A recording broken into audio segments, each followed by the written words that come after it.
Jawahar camp के मेरे सभी प्यारे बहनों, भाइयों, माताओं, बुजुर्गों, बच्चों, आप सबको मेरा नमस्कार, सबको मेरा प्रणाम, सत श्री अकाल। आज मान साहब के साथ, संजीव अरोड़ा जी के साथ, हमारी मेयर साहिबा के साथ आप लोगों के बीच में आके बहुत अच्छा लगा। अभी पद यात्रा करके आ रहे थे और लोगों से मिलते हुए आ रहे थे, मंदिर में माथा टेका हम लोगों ने। मैं आपसे बस ये पूछना चाहता हूं, 75 साल हो गए देश को आजाद हुए,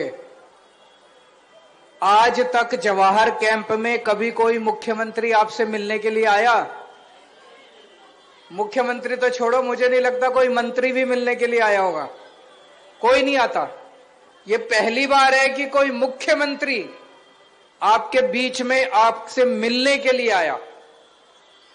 दूसरी बात, जवाहर कैंप छोड़ो, इतने मुख्यमंत्री आए आज तक, पूरे पंजाब में किसी मुख्यमंत्री की, अकाली दल के, बीजेपी के, कांग्रेस के मुख्यमंत्री की कभी हिम्मत हुई कि वो जनता को माइक देके उनसे सवाल पूछवाए कि मेरे को बताओ आप क्या पूछना चाहते हो?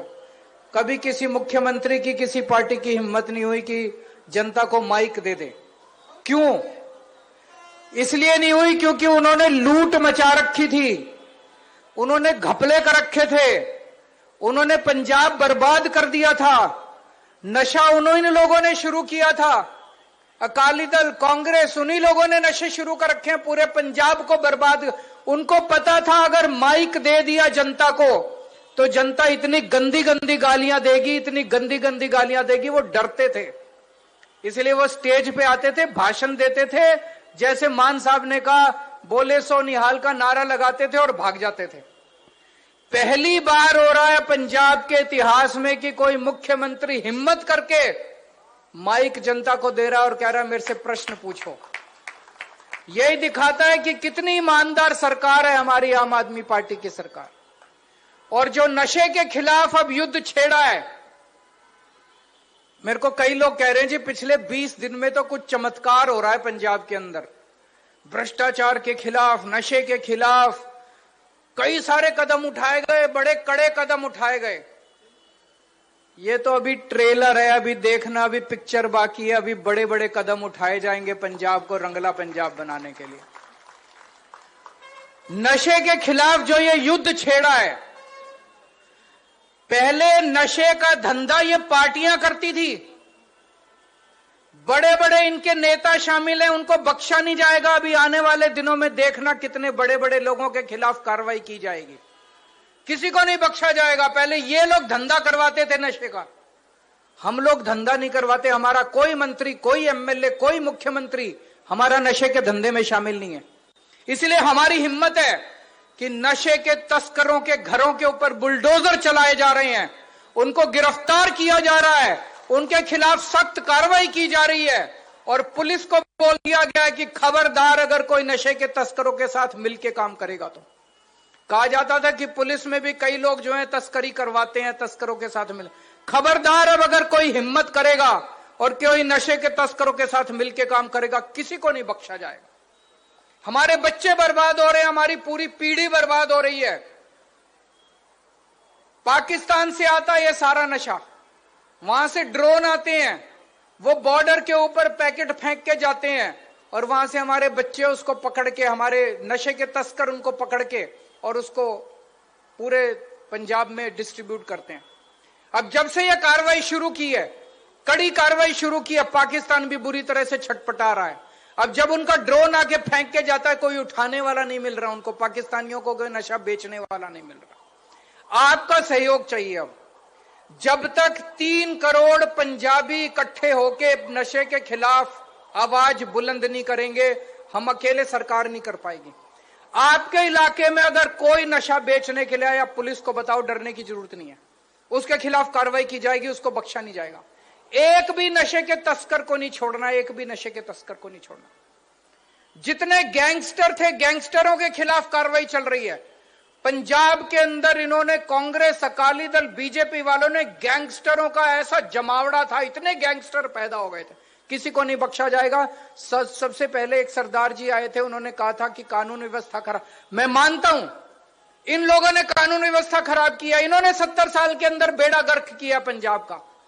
3 साल के अंदर, 3 साल कुछ नहीं होते, 70 साल में इन लोगों ने बेड़ा गर्क कर दिया था पंजाब का। 70 साल का कूड़ा 3 साल में साफ नहीं कर रहे, लेकिन झाड़ू लेके लगे हुए हैं हम लोग, 3 साल से सफाई कर रहे हैं। और मुझे पूरी उम्मीद है अब जिस तरह से स्पीड पकड़ ली हमारी सरकार ने, अब पूरे 100 की स्पीड से अब हमारी गाड़ी चल रही है, पंजाब सरकार की गाड़ी। अब एक एक नशा खत्म करेंगे, कानून व्यवस्था ठीक करेंगे। एक और चीज पूछना चाहता हूं, बिजली के बिल जीरो किस किस के आते हैं? जरा हाथ खड़े करो। सबके बिजली के बिल जीरो आते हैं। कभी सोचा था जिंदगी में कि ऐसी भी कोई सरकार आएगी, ऐसी भी कोई समा आएगा जब बिजली फ्री हो जाएगी?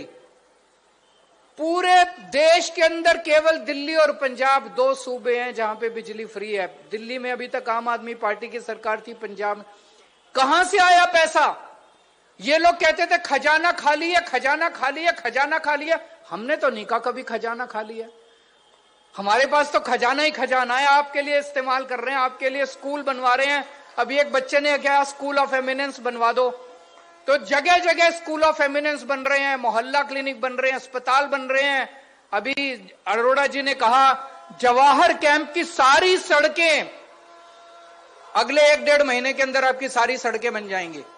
अगले 1-1.5 महीने के अंदर आपकी जगह जगह स्ट्रीट लाइट लग जाएंगी। पहले पंजाब में बिजली खूब जाया करती थी, अब पंजाब में बिजली की कमी नहीं है, लेकिन लुधियाने में हमें पता चला कि कई सारे ट्रांसफार्मर खराब हैं। उसकी वजह से आपके कई बार पावर चली जाती है ना बिजली में, गर्मियों में कभी कभी। अभी गर्मियों तक, इन गर्मियों तक कितने ट्रांसफार्मर लगवा देंगे पूरे लुधियाने में। इस बार 1 मिनट के लिए भी लुधियाने के अंदर बिजली नहीं जाएगी गर्मियों के अंदर, आप चिंता मत करो। पैसा कहां से आ रहा है? यह ईमानदारी का पैसा है, यह ईमानदारी का पैसा। ये सारा लूटते थे अकाली दल वाले, कांग्रेस वाले, वो पैसा बचा लिया। अब इस बार चुनाव में आपके लिए सामने संजीव अरोड़ा जी खड़े हो रहे हैं। संजीव अरोड़ा, मैं 1-2 उदाहरण दूंगा कि कितना शानदार आदमी है। एक बच्चा दिल्ली में बीमार हुआ, उसकी बीमारी बड़ी रेयर बीमारी थी, उसको SMA-1 कहते हैं। बच्चा पैदा हुआ, पैदा होने के 6 महीने के अंदर पता चला कि उसको वो रेयर बीमारी है। उसमें उसके जो मसल है, मसल खत्म होते जाते हैं, बच्चा खड़ा नहीं हो सकता, बच्चा खा नहीं सकता। उस बीमारी का एक ही इलाज था, एक इंजेक्शन लगना था विदेश से। 18 करोड़ रुपए का इंजेक्शन, 18 करोड़ रुपए का, सोच सकते हो। वो विदेश से आना था, फॉरेन कंट्री से, 18 करोड़ का इंजेक्शन। इन्होंने अखबार में पढ़ा कि एक बच्चा बीमार है, उसको 18 करोड़ का इंजेक्शन चाहिए। अगर किसी आपके भी बच्चे को 18 करोड़ का इंजेक्शन होगा, आप सोचोगे मैं कहां से लाऊं? आप तो फिर भगवान से बस दुआ कर सकते हो और तो कुछ नहीं कर सकते। संजीव अरोड़ा जी पंजाब से दिल्ली गए, उसके घर गए, उसके डॉक्टरों से बात की, अपनी तरफ से 2 करोड़ रुपए दिए। पंजाब, उन्होंने अखबार में इश्तिहार दिया, पूरे देश भर से बड़े बड़े एक्टरों से, हीरोइनों से, बड़े बड़े अमीरों से पैसे इकट्ठे करे। 18 करोड़ रुपए का इंजेक्शन लाके उन्होंने उस बच्चे को लगवाया और उसकी जान बचाई उन्होंने। ये कोई आम आदमी नहीं करता, ये वही करता है जिसके दिल में गरीबों के लिए, बीमारों के लिए, इंसानों के लिए दर्द होता है। आप सोच के देखो, अभी तो ये आपके MLA बने नहीं है, अभी तो ये चुनाव जीते नहीं है, अभी से ये आपकी सड़कें बनवा रहे हैं, अभी से ये लग के आपकी स्ट्रीट लाइट्स बनवा रहे हैं। जिस दिन जीत गए तो ये पता नहीं आपका क्या उद्धार कर देंगे, आप सोच भी नहीं सकते। और आखिरी बात, आपका ये जो सिविल हॉस्पिटल है लुधियाने का, इस सिविल हॉस्पिटल में चूहे दौड़ा करते थे, बुरा हाल था, कचरा बना पड़ा था। इन्होंने चंदा इकट्ठा कर करके सिविल हॉस्पिटल शानदार बनवा दिया। कल उसका उद्घाटन होने जा रहा है अपने पैसे से और पूरा चंदा इकट्ठा करके। अब आप लोगों से यही निवेदन है, अब चुनाव होने जा रहा है, आम आदमी पार्टी की सरकार है, आम आदमी पार्टी का एमएलए बनेगा तो सारे अफसरों को, जैसे आज सारे अफसर यहां मौजूद हैं, municipal commissioner, police commissioner, DC, सारे आए हुए हैं, अगर इनको जिता के भेजोगे ये सारे अफसरों को आपके बीच में लाके आपके छोटे से छोटे काम भी करा के जाएंगे, बड़े से बड़े काम भी करा के जाएंगे। और अगर आपने कांग्रेस और बीजेपी वालों को जिता दिया, उनकी तो चलेगी नहीं, क्योंकि सरकार तो आम आदमी पार्टी की है, तो वो तो कोई काम करा नहीं सकते, वो तो बस लड़ेंगे विधानसभा के अंदर बैठ के, मान साहब को गालियां देंगे, बड़ी अच्छी अच्छी गालियां देंगे और काम आपके सारे रुक जाएंगे, काम नहीं हो पाएंगे आपके। तो काम कराने हैं तो संजीव अरोड़ा जी को वोट दे देना, गालियां सुननी है कि वो गंदी गंदी गालियां दे मान साहब को, तो बीजेपी और कांग्रेस और अकाली दल को वोट दे देना। बोले सो निहाल। बहुत बहुत धन्यवाद अरविंद केजरीवाल जी का कि इन्ने अनमोले विचार सारिਆਂ ਨਾਲ ਸਾਂਝੇ ਕੀਤੇ। सो हुण सन्मान की जिहड़ी रस्म है वो पूरी की जा रही है। मेरी बेनती है